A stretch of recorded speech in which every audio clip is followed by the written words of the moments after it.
அஸ்ஸலாமு அலைக்கும் வரஹ்மத்துல்லாஹி வபரகாத்துஹு. இங்கே கூடி உள்ள அனைவருக்கும் என்னுடைய சலாத்தினை தெரிவித்துக் கொள்கிறேன். மீண்டும் ஒரு முறை அஸ்ஸலாமு அலைக்கும் வரஹ்மத்துல்லாஹி வபரகாத்துஹு. ரப்பி இஸ்ரஹ் லி சத்ரி வயஸ்ஸிர் லி அம்ரி வஹ்லுல் உக்ததம் மின் லிசானி யஃப்கஹு கௌலி. எனக்கு கொடுக்கப்பட்டுள்ள தலைப்பு ரமலான் மாதம் எதற்காக. நம்ம எல்லாரும் யோசிச்சிருக்கோம், வருஷத்துல ஒரு டைம் ஆகுது ரமலான் மாதம் வந்துருது. இந்த ரமலான் மாசத்துல 30 நாள் நோன்பு வைக்கிறோம்.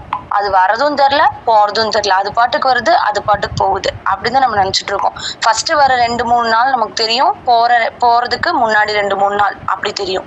ஆனா அதுக்கு முன்னாடி நடக்கிற எதையுமே நம்ம தெரிஞ்சுக்கிறது இல்ல. அது பாட்டுக்கு அந்த 30 நாளும் கடந்து போயிருது. ஆனா எதுக்காக நம்ம யோசிச்சிருக்கோமா? ஆனா அந்த ரமலான்ல இருக்கிற சிறப்புகள் மாதிரி வேற எந்த மந்த்லயுமே நமக்கு கிடையாது. ஆனா அது எல்லாமே நம்ம யோசிக்கிறது இல்ல. நம்ம பாட்டுக்கு அது பாட்டுக்கு வருது, அது பாட்டுக்கு போகுது. நம்மளும் இருக்கோம், வருஷத்துல ஒரு டைம் வருது, நம்மளும் அதை கடந்து அது அப்படியே வருஷங்கள் அப்படியே போயிட்டே இருக்கு. இத்தனை வருஷமும் அதே மாதிரியே நம்ம கழிச்சுட்டு வந்துட்டோம். ஆனா ரமலான் மாதத்தோட முக்கியத்துவம் என்னன்னா, அந்த மாதத்துலதான் அல்லாஹ் குர்ஆனை இறக்கியிருக்கான். குர்ஆன் எப்படிப்பட்ட குர்ஆன்னா, ஒரு மனுஷன் பிறந்து அவன் மௌத்தாகிற வரைக்கும் நல்லது கெட்டது எது நல்லது எது அப்படிங்கிற அந்த ஆராய்ச்சி பண்ற எல்லா விதமுமே அல்லாஹ் குர்ஆன்ல அழகான முறையில நமக்கு தெளிவுபடுத்தியிருக்கான். ஒரு மனுஷன் தன்னை வளர்ந்து ஆளாக்கி மௌத்தாகிறதுக்கு உண்டான எல்லாமே அந்த குர்ஆன்ல அல்லாஹ் நமக்கு விளக்கியிருக்கான். ஒரு மனுஷன் எப்படி வாழணுங்கிற அத்துப்படி அப்படியே அல்லாஹ் நமக்கு குர்ஆன்ல கொடுத்திருக்கான். இன்னொன்னு, அந்த மாதத்துலதான் ஒரு இரவு இருக்கு, லைலத்துல் கத்ர் இரவு அப்படிங்கிற ஒரு இரவு இருக்கு. அந்த இரவு 1000 மாதங்களை விட சிறப்பான மாதமா இருக்கிறது. அந்த மாதத்துல அந்த நாள் அந்த இரவுல ஒரு நபர் நின்று அல்லாஹ் எனக்கு இந்த தொழுகைக்காக இந்த இபாதத்துகளுக்காக நன்மையை தருவான் அப்படின்னு எண்ணி எந்த மனுஷன் தன்னோட இபாதத்துகள்ல ஈடுபடுறானோ அந்த இபாதத்துக்கு உண்டான கூலி அல்லாஹ் தரான். இன்னும் 83 வருஷம் செஞ்ச நன்மையை போன்று அந்த இரவுல நம்ம செய்யக்கூடிய நன்மைகள் அல்லாஹ் கருதப்படுறான். இன்னும் ரமலான் மாதத்துல தக்குவா அதிகரிக்குது. அல்லாஹ் குர்ஆன்ல சொல்றான், நீங்கள் நோன்பு நோற்று தக்குவா உடையவர்களாக ஆக்கிக்கோங்கன்னு.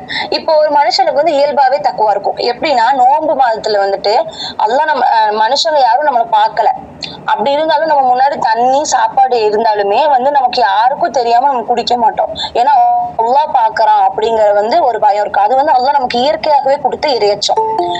இதுக்கும் மேல இறையச்சத்தை நம்ம வளர்த்துக்கணும். எப்படின்னா, பசித்திருந்து தாகித்திருந்து என்னை வணங்குனா அல்லாஹ் அதுக்கு முன்னாடி கூலி நமக்கு நிறைய தரான். நம்ம என்ன பண்றோம்னா, இறையச்சம் எப்படி அதிகரிக்கிறோம்னா, இப்போ நம்ம தண்ணி குடிக்காம இருக்கோம், சரிங்களா?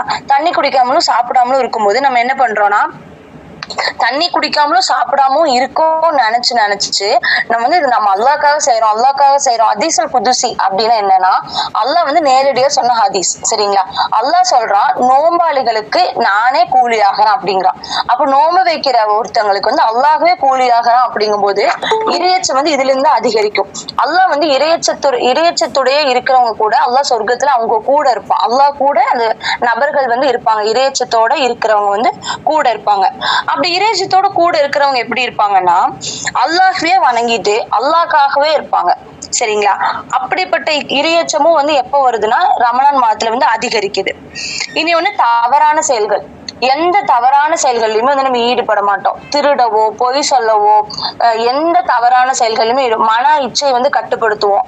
சில பேர்லாம் இந்த போன்ல இன்ஸ்டாகிராம் வச்சிருப்பாங்க. அதெல்லாம் ஒரு மாசத்துக்கு லாக் அவுட் பண்ணி வச்சிருவாங்க. நான் ரமலான் மாசத்துல யூஸ் பண்ண மாட்டேன் அப்படின்னு சொல்லிட்டு.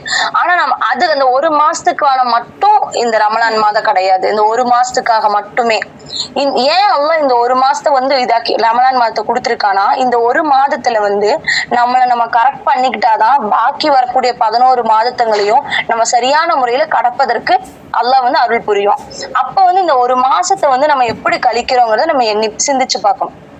இந்த ஒரு மாதத்தை சரியான முறையில நம்ம கணக்கிட்டு கொள்ளணும். இந்த 10 நாள் இந்த நன்மை இதெல்லாம் செய்யணும், 2வது 10 இந்த நன்மைகள்லாம் செய்யணும், 3வது 10 இந்த மாதிரி நன்மைகள்லாம் செய்யணும். நம்ம ஷெட்யூல் போட்டு நம்ம இந்த ரமலான் மாதத்தை கொண்டு போகணும். அப்படி இருந்தா மட்டும்தான் நம்ம இன்னும் வரக்கூடிய 11 மாதத்தையும் நம்ம கரெக்டான முறையில அல்லாஹ்வுக்காக நம்ம செயல்படக்கூடியவங்களா இருப்போம். இப்போ சில பேர்லாம் என்ன பண்ணுவாங்கன்னா, ரமலான் மாதம் 30 நாளும் 5 வக்து தொழுகுவாங்க. அந்த ரம்ஜான் அன்னைக்கு தொழுக மாட்டாங்க, ஃபஜ்ரு தொழுக மாட்டாங்க, 5 வக்துமே தொழுக மாட்டாங்க. ஆனா சுன்னத்தான பெருநாள் தொழுகுவாங்க. ஃபர்லான 5 வேளை தொழுகை தொழுக மாட்டாங்க. ஏன்னா அதுதான் அவங்களோட தக்குவா வந்து இந்த ரமலானோட முடிஞ்சிருது.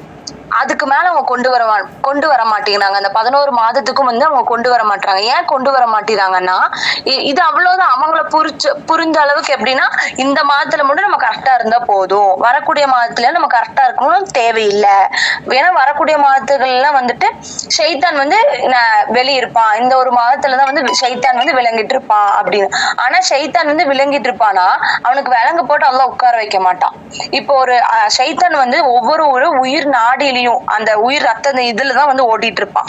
அப்ப அதுக்கு தண்ணியும் சாப்பாடும் போனதான் நம்மளோட உடம்புல வந்து எல்லாமே வந்து ஆர்கன்ஸும் கரெக்டா எல்லாமே ப்ராப்பரா செஞ்சுட்டு இருக்கும் போது தண்ணி சாப்பாடு போகிற இடத்த நம்ம வந்து அடைச்சு நம்ம அல்லாஹ்க்காக எல்லாமே செய்யறோம். அப்ப அப்படி இருக்குன்னா ஷைத்தான் நம்ம தவறுகள் செய்யறதுல இருந்து நம்ம கொஞ்சம் தள்ளி இருப்போம். ஷைத்தானோட பிடியிலிருந்து நம்ம தள்ளி இருப்போம். நம்ம நன்மைக்குண்டான வேலைகள்லாம் செய்யும்போது சொர்க்கத்துக்கு நம்ம போவோம். தவறான வேலைகள்லாம் மத்த நாள்ல தவறான வேலைகள்லாம் செய்யும்போது நம்ம வந்து நரகத்துக்கு போவோம். மத்தவங்க நரகத்துக்கு போவாங்க. அதனாலதான் அல்லாஹ் என்ன சொல்றான்னா, சொர்க்கத்துடைய வாயில்கள் வந்து திறக்கப்படுது, நரகத்துடைய வாயில்கள் அடைக்கப்படுது. நோன்பு வைக்கிறவங்களுக்கு ரயான் என்னும் சொர்க்க வாசலும் இருக்கு அப்படின்னு சொல்றான்.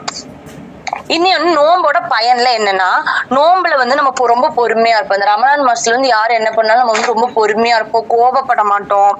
அப்புறம் அல்லாஹ்வுடைய அருள் வளங்களை இறங்கக்கூடிய அந்த மாதத்துல வந்து நம்ம அந்த அருள் வளங்களை வந்து எதிர்பார்த்து காத்துட்டு இருப்போமே தவிர யாருக்கிட்ட எந்த பிரச்சனைக்கும் போக மாட்டோம். எந்த ஒரு கல்யாணம் கூட நம்ம வைக்க மாட்டோம் அந்த மாசத்துல. எல்லாமே நோம்பு முடிஞ்சு இல்ல நோம்புக்கு அப்புறம் அப்படிதான் இருப்போம். அந்த ரமலான் மாதம் எதுக்காகனா ஃபுல் அண்ட் ஃபுல்லா அந்த முழுசா இபாதத்துக்கு உண்டான நேரம் தான். ஃபுல்லாவே நம்ம இபாதத்தை மட்டுமே செஞ்சுட்டு இருக்கக்கூடிய நேரமா இருக்கு. இன்னும் வந்து 5 வக்து தொழுகுவாங்க. அதுக்கப்புறம் நம்ம நஃபில் தொழுகுவோம், சுன்னத் தொழுகுவோம், குரான். சரிங்களா? குரான் வந்துட்டு தமிழ் ஒரு எழுத்து ஓதுனா 10 நன்மை, அலீஃப்னு ஒண்ணு ஓதுனா 10 நன்மை. அப்படி இருக்கும்போது குரான் ஃபுல்லா முடிக்கணும்னு சில பேர் நினைப்பாங்க. ரமலான் வந்து குரான் ஃபுல்லா முடிச்சிடணும் அப்படின்னு சில பேர் நினைப்பாங்க. ஆனா அந்த குரான் ஃபுல்லா முடிச்சுட்டு இந்த குரான் அல்லாஹ் என்ன சொல்லிருக்கான்னு கேட்டா அவங்களுக்கு தெரியாது. ஏன்னா நம்ம வந்து அரேபியன்ஸ் இல்லையா, நம்மள தமிழர்கள். அப்ப இப்ப எப்படின்னா தமிழ்ல வந்து குரானை வந்து நம்ம வந்து படிக்கணும். அந்த குரான்ல என்ன சொல்லி இருக்கு அப்படிங்கறத நம்ம தமிழ்ல படிச்சு அரபில படிச்சு புரிஞ்சா பரவாயில்ல, புரியாதவங்க தமிழ்ல படிச்சு புரிஞ்சு அதுதான் வந்து வாழ்க்கை முறையில செயல்படுத்துறதுதான் தவிர உண்மையான குரானை முழுமையா முடிச்சதே தவிர சும்மா குரானை ஃபுல்லா முடிச்சுட்டு அல் பக்ரால இருந்து இக்லாஸ் நாஸ் வரைக்கும் ஃபுல்லா முடிச்சுட்டு நான் முடிச்சிட்டேன் குரானை முடிச்சிட்டேன் அப்படின்னு சொன்னா அது குரான் முடிக்கிறது கிடையாது. ஆனா குரான் ஆனா நன்மை கிடைக்குமே, குரான் ஓதனுக்கு உண்டான நன்மை கிடைக்குமே தவிர அதுபடி செயல்பட்ட நன்மை வந்து நமக்கு கிடைக்காது. அதுக்கப்புறம் இந்த மாதத்துலதான் வந்து அதிக பாவ மன்னிப்புகள் வந்துட்டு கிடைக்கக்கூடிய மாதம். அல்லாஹ் வந்து நரகத்துல இருந்து நிறைய பேருக்கு ரமலான் மாசத்துல வந்து வெளியே விடுறான். ஏன்னா அவங்க பாவ மன்னிப்பு கேட்கறவங்கள நம்ம இப்போ வந்து ஒரு நபர் வந்து நரகத்துக்கு உண்டானவங்கன்னு சொல்லி இது பண்ணியிருந்தாங்கன்னா அல்லாஹ் நாடி இருந்தானா அவங்க வந்து ரமலான்ல வந்து கேட்கக்கூடிய பாவ மன்னிப்புகளை எல்லாம் அல்லாஹ் பொருந்தி கொண்டு இன்ஷால்லா அவங்க சொர்க்கத்துக்கு உண்டானவங்கள கூட ஆக்கலாம். அந்த மாதத்துலதான் வந்து நபி ஸல்லல்லாஹு அலைஹி வஸல்லம் அவங்க வந்து தன்னுடைய மனைவி ஆயிஷா ரலியல்லாஹு அவங்களுக்கு வந்துட்டு ஒரு துவாவை மனப்பாடம் பண்ணி கொடுத்தாங்க. அல்லாஹும்ம இன்னக அஃபூன் துஹிப்புல் அஃவ ஃபஅஃபு அன்னா அப்படிங்கிற ஒரு துவாவை வந்து சொல்லி கொடுத்தாங்க. இந்த துவாவை வந்து நீங்க அதிகமா கேளுங்க. அல்லாஹ் பாவத்தை விரும்பக்கூடியவன், மன்னிப்பை விரும்பக்கூடியவன், மன்னிக்கக்கூடியவன், அல்லாஹ் மன்னிக்கவும் செய்கிறான். சரிங்களா? இதோட பொருள் நம்ம வந்து அப்ப என்ன பண்ணணும்னா நிறைய பாவ மன்னிப்பு கேட்கணும். ஏன்னா இந்த இதுல வந்து ஒரு மனுஷன் வந்து உண்மையா செஞ்ச பாவத்தை வந்து எண்ணி அவன் வந்து வருந்தி அல்லாஹ் கிட்ட கையேந்தி நான் பாவம் செஞ்சுட்டேன், என்னோட பாவத்தை நீ மன்னிச்சிரு அப்படின்னு ஒரு நபர் வந்து அழுதாங்கன்னா அல்லாஹ் கண்டிப்பா இன்ஷா அல்லாஹ் பாவத்தை மன்னிப்பான். இன்னொன்னு மனம் திருந்தரும். இந்த மாசத்துலதான் வந்து மனம் திருந்தக்கூடிய மாதம். இந்த மாதத்துல இருந்து நான் இதுக்கு முன்னாடி செஞ்ச எல்லா பிள்ளைகளும் எல்லாம் பொருத்தப்பட்டு என் மீது கருணை காட்டணும் அப்படிங்கறது நம்ம துவா செய்யலாம். அதிகமா துவா செய்யலாம். இது வந்து ஒரு புதிய தொடக்கமாவும் இருக்கும். போன ரமலான்ல நம்ம எப்படி இருந்தோம் அப்படிங்கிறது தெரியாது. இந்த ரமலான் வந்து முடிகிற கடைசி ஆயிடுச்சு. இனி வரக்கூடிய இந்த ரமலான்ல நம்ம செஞ்ச அமல்கள்லாம் இன்ஷா அல்லாஹ் ஏத்துக்குவான். இனி வரக்கூடிய ரமலான் எப்படி இருக்கணும்னா நமக்கு வந்து அல்லாஹ் வந்து பொருந்தி கொள்ளக்கூடியதா நமக்கு இருக்கணும். ஒரு புதிய தொடக்கமா இருக்கணும். இனி வரக்கூடிய இந்த மாதத்துல மட்டும் நம்ம செஞ்ச அமல்களை விட்டு விடாம இனி வரக்கூடிய எல்லா மாதத்திலையும் 11 மாசத்துலயும் நம்ம கரெக்டா அல்லாஹ்வுக்காக எல்லாமே செஞ்சு கரெக்டா இருக்கணும். இன்னொன்னு இது ஒரு நோன்பு வந்து சமூக ஒற்றுமைன்னு சொல்லலாம். எப்படி சமூக ஒற்றுமைனா இப்ப நம்ம வைக்கிற நோன்பு தான் எங்கேயோ இருக்கிற இந்த உலகத்துல ஏதோ ஒரு மூலையில இருக்கிற ஒரு முக்மீன் வந்து நோன்பு வைக்க வைக்கிறாங்க. நேரம் தான் மாறுபடுமே தவிர நோன்பு வந்து மாறுபடாது. எல்லாரும் அதே நாள்ல தான் நோன்பு வைப்பாங்க, அதே நாள்ல தான் நோன்பு விடுவாங்க. முன்னாடி நோன்பு வைக்கிறவங்க பின்னாடி நோன்பு வைக்கிறவங்க விடுங்க. ஆனா எல்லாரும் இந்த ரமலான் மாதத்துல நோன்பு வைக்கிறாங்க. இது வந்து ஒரு சமூக ஒற்றுமை. சரிங்களா? இன்னொன்னு வந்து அல்லாஹ் சொல்றான், முதலாவது அவன் நோன்பு வைக்கிறவன் தக்குவா உருவாக்குறான், ரெண்டாவதா பொறுமையை உருவாக்குறான், மூன்றாவது அவனுக்கு உடம்புல ஆரோக்கியம். நிறைய பேர் சொல்லுவாங்க எனக்கு நோன்பு வச்சா உடம்பு முடியுது. ஆனா நோன்பு வச்சாதான் உடம்புல ஆரோக்கியம் வரும், ஜீரண சக்தி அதிகப்படுத்தும். நோன்புல வந்து நம்ம தண்ணி குடிக்காமலும் சாப்பிடாமலும் இருக்கிற நேரம் எல்லாம் அந்த நோன்புல இருக்கிற அந்த உடம்பெல்லாம் வந்து தன்னைத்தானே சரி பண்ணிக்கும். எப்படி சரி பண்ணிக்கணும்னா, எந்தெந்த ஆர்கன்ஸ்க்கு என்னென்ன போகணுமோ அது எல்லாமே போய் கரெக்டான நேரத்துல கரெக்டான சமயத்துல எல்லாமே பண்ணிக்கும். அதனாலதான் அல்லாஹ் வந்து நபி ஸல்லல்லாஹு அலைஹி வஸல்லம் சொல்றாங்க, சஹருடைய சாப்பாட்டுல வந்து பர்க்கத் இருக்கு. நம்ம சஹர்ல சாப்பிட்டது சாயந்தரம் 7 மணி நோன்பு திறக்கிற மணி வரைக்கும் நமக்கு எப்படி தண்ணி சாப்பாடு இல்லாம இருக்கும் சொல்லுங்க? மத்த நாளையில தண்ணி இல்லாம இருந்துட முடியுமா? நோன்பு வச்சா மட்டும் நம்மளோட ஈமான எப்படி நப்சை வந்து கட்டுப்படுத்தி இருக்கோம்னா அந்த சாப்பாட்டுல வந்து பர்க்கத் இறங்குது. அப்ப அந்த ஒரு நாளுக்கு உண்டான பர்க்கத்தை அல்லாஹ் நமக்கு தந்துடுறான். அந்த ஒரு நாள் ஃபுல்லா நம்ம அப்படியே இருக்கும். சரிங்களா? இன்னொன்னு வந்துட்டு, நோன்பு வந்து ஒரு பாவத்தை தடுக்கக்கூடிய ஒரு கேடயமா இருக்கு. எப்படி பாவத்தை தடுக்கக்கூடிய கேடயமா இருக்குன்னா, ஒரு மனுஷன் வந்துட்டு இது நான் செய்யறேன், இது நான் வந்து யாருக்கும் தெரியாம நான் செய்யறேன் அப்படின்னு சொல்லி மத்த நாள் செஞ்சிருவான். ஆனா நோன்பு வச்சுட்டு அவன் தப்ப செய்ய மாட்டான். அவன் மனசுக்குள்ள என்ன தோணுனா, நான் ஒரு நோம்பாளி, நான் வந்து இது செய்யக்கூடாது அப்படின்னு அவனுக்கு தோணும். இது வந்து யாரும் பாக்கலனாலும் அல்லாஹ் வந்து என்ன பாத்துட்டு இருக்கான் அப்படிங்கிறது வந்து அவனுக்கு தோணும். சரிங்களா? இன்னொன்னு அல்லாஹ் சொல்றான், நரகத்துல இருந்து நிறைய பேர் இருப்பாங்க. சரிங்களா? சொர்க்கத்திலே நிறைய பேர் இருப்பாங்க. ஆனா சொர்க்கத்துல வந்துட்டு ரயான்னு ஒரு சொர்க்கம் இருக்கு. அந்த சொர்க்கம் வந்து நோம்பாளிகளுக்காக ஸ்பெஷலா அல்லாஹ் ரெடி பண்ண சொர்க்கம் தான் ரயான். அப்புறம் நோன்பு இருந்தா ஷைத்தானுடைய தாக்கம் வந்து குறையும். எப்படி ஷைத்தானுடைய தாக்கம் வந்து குறையும்னா, இப்போ ஒரு மனுஷன் வந்து மத்த நாள்ல எல்லாம் ரமலான் மத்த நாள்ல எல்லாம் வந்துட்டு ஃபஜ்ர் தொழுக மாட்டான். அந்த சாக்கு இந்த சாக்குன்னு சொல்லிட்டு ஃபஜ்ரே தொழுக மாட்டான், ஃபஜ்ர் விட்டுருவான், ஃபஜ்ர் தொழுகாமலே இருந்துப்பான். ஆனா அந்த நோன்பு ரமலான் டைம்ல மட்டும் 5 வக்து தொழுக முடியுது. ஏன்? இத்தனைக்கும் ஷைத்தான் விடுதலையா தான் இருக்கான். ஷைத்தானை வந்துட்டு சங்கிலி போட்டு கட்டி எல்லாம் அங்க உட்கார வைக்கல. அப்படி இருந்தா ஏன் ரமலான்ல வந்து கொலை எல்லாம் நடக்குது? எல்லா பக்கம் நடந்துட்டு தானே இருக்கு. ஏன்னா தன்னுடைய நப்சை வந்து ஒரு மனுஷன் வந்து கட்டுப்படுத்திக்கிறான். அல்லாவுக்காக அந்த ஒரு மாசத்தை வந்து அவன் எல்லாமே தியாகம் பண்ணி அல்லாவுக்காக மட்டுமே இருக்கிறனாலதான் அவனோட நப்சை வந்து அவனால கட்டுப்படுத்திக்க முடியுது. அவன் எல்லாமே செய்யக்கூடியவனாவும் இருக்கான். சரிங்களா?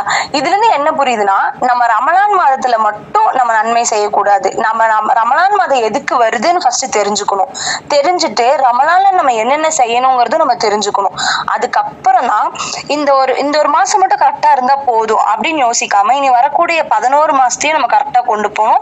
அதுக்கப்புறம் 12வது மாசம் நோன்பு வந்துடும். அந்த நோம்புல நம்ம இன்னும் மாறணும். அதுக்கப்புறம் மறுபடியும் 11 மாசம் கரெக்டா இருக்கணும். அப்படிதான் நம்ம நினைக்கணுமே தவிர இந்த மாதத்துல மட்டும் நம்ம கரெக்டா இருந்தா போதும், அதுக்கப்புறம் வரக்கூடிய மாதமே நம்ம எப்படி வேணா இருந்துக்கலாம் அப்படின்னு நம்ம நினைக்க கூடாது. அப்படி நினைச்சா அது வந்து ஒரு பயிற்சி கிடையாது. ரமலான் மாசம் எதுக்கு வருதுன்னே தெரியாம போயிடும். அப்படி இருக்கு. ஒரு ரமலான்ங்கிறது வந்து ஒரு பயிற்சி, 11 மாசத்துக்கு உண்டான பயிற்சி தான். இந்த ஒரு மாசத்துல எடுக்கிற பயிற்சி தான் 11 மாசமும் அப்ளை பண்ண போறோம். அந்த பயிற்சியை வந்து நம்ம கரெக்டான சரியான முறையில் எடுத்திருக்கோம். இப்ப இந்த 28வது நோம்புல நம்ம எல்லாம் இருக்கோம். அந்த 28 நாள் நம்ம என்னென்ன பயிற்சி எடுத்தோமோ அதையெல்லாம் இந்த வரக்கூடிய நாட்கள் எல்லாம் நம்மளோட ஆயுள் நீடிக்கிற வரைக்கும் நம்ம அதை செயல்படுத்தி கொண்டே இருக்கணும். இன்ஷா அல்லாஹ் நம்ம எல்லாம் ரமலான் மாசம் எதுக்காகன்னு தெரிஞ்சுட்டு நம்ம ரமலானை வந்து கரெக்டான முறையில கொண்டு போகணும். இன்னைக்கு உண்டான நோம்பியும் நம்ம கரெக்டான முறையில கொண்டு போகணும். நாளைக்கு உண்டான நோம்பியும் நம்ம கரெக்டான முறையில கொண்டு போகணும். இனி வரக்கூடிய எல்லா நாட்களையும் அல்லாவுக்காக வாழ்ந்து அல்லாவிற்காக மட்டுமே இருக்கின்ற பாக்கியத்தை அல்லாஹ் உங்களுக்கும் எனக்கும் தந்தல் புரிவானாக. வாஹிதவானா அல்ஹம்துலில்லாஹி ரப்பில் ஆலமீன். அஸ்ஸலாமு அலைக்கும் வரஹ்மத்துல்லாஹி வபரகாத்துஹு. யாருக்காவது